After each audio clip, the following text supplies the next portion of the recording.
Ghana's government disclosed on Wednesday that salaries of political appointees will be cut up to 30% as part of measures to ease its financial problems.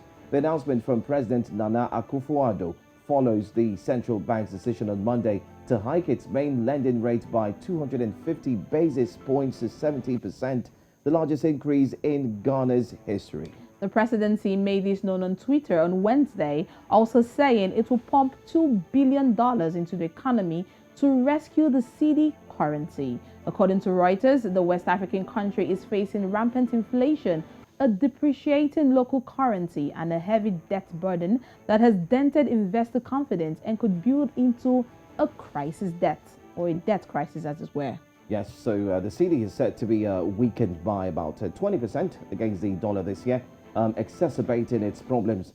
In a tweet on Wednesday, the Ghana presidency listed 4 measures get towards mitigating hardships in the Ghanaian economy. Well, if you take a look at the screen now, well, it's clear President Akufo-Addo approves measures to mitigate hardships in the Ghanaian economy.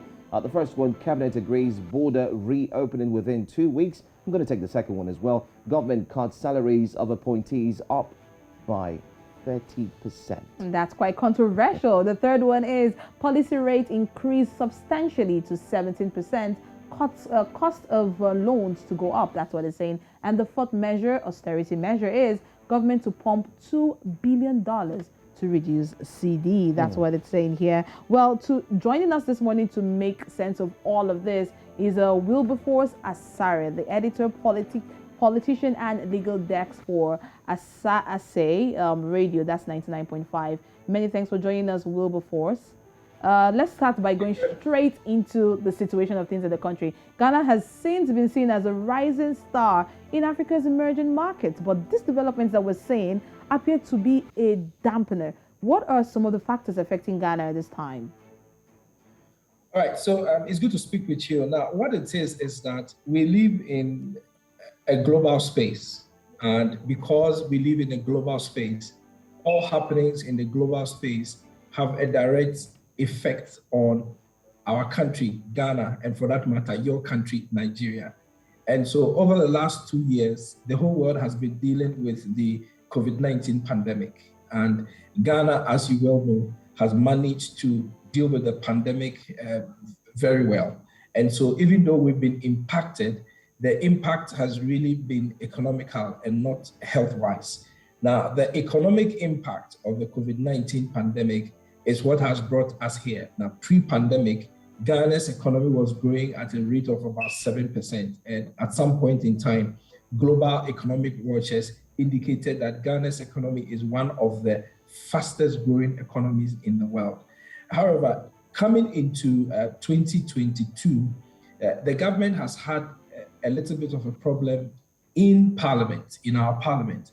And that is because there was a revenue generation bill, which is known as the electronic levy, putting charges on electronic transactions, what's become known now in most of African countries as mobile money transactions. And government has not been able to get that legislation through.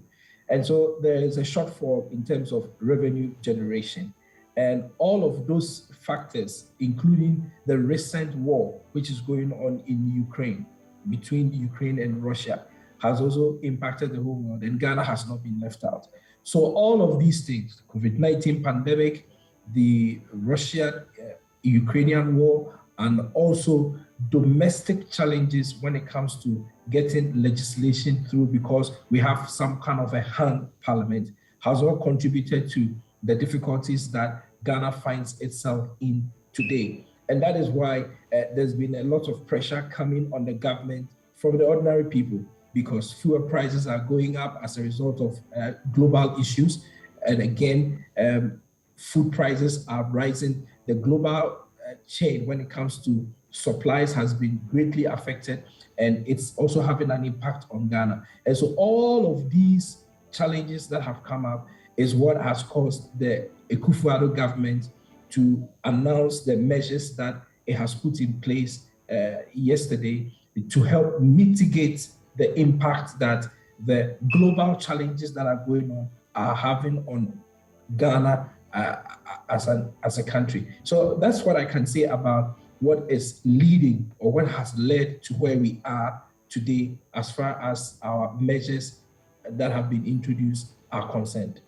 All right, it would have been nice to also know if members of political parties will agree to this 30% slash and how their reactions definitely is looking like. But anyway, Finance Minister Ken Ofori-Atta announced that foreign travel by government appointees and the purchase of imported vehicles had been suspended with immediate effect. I'm going to ask you, what do you make of this and how are they reacting to this as well? So largely, the measures that have been put in place by the finance minister have been accepted. And when I say accepted, a lot of deliberations went into it at the cabinet level.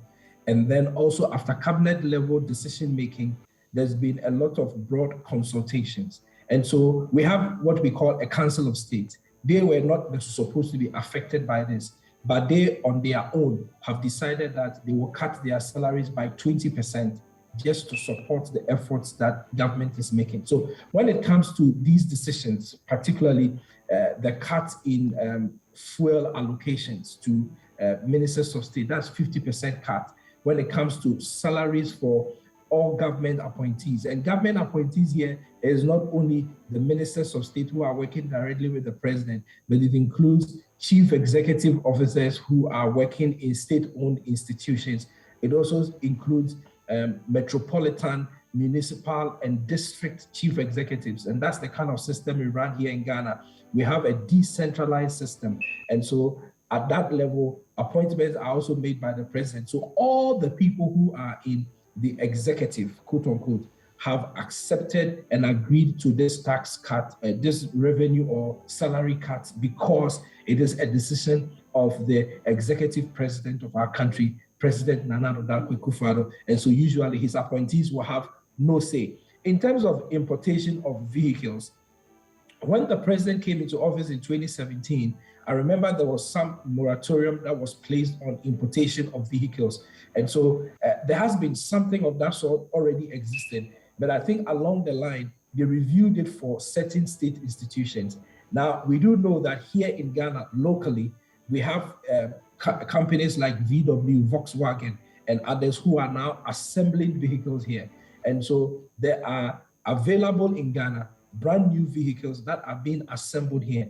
And so I believe that the attention will tend to purchasing locally assembled vehicles instead of going all the way to import these same vehicles from outside the jurisdiction, bringing cost to the country. So that in that breath is also something that was existing. It was relaxed, but now it's been reintroduced, and all the government agencies have no option than to obey the executive instructions that have been issued by the president through the finance minister. So on that score, there's really not a problem. When it comes to the salary cuts, of course, it's going to be painful.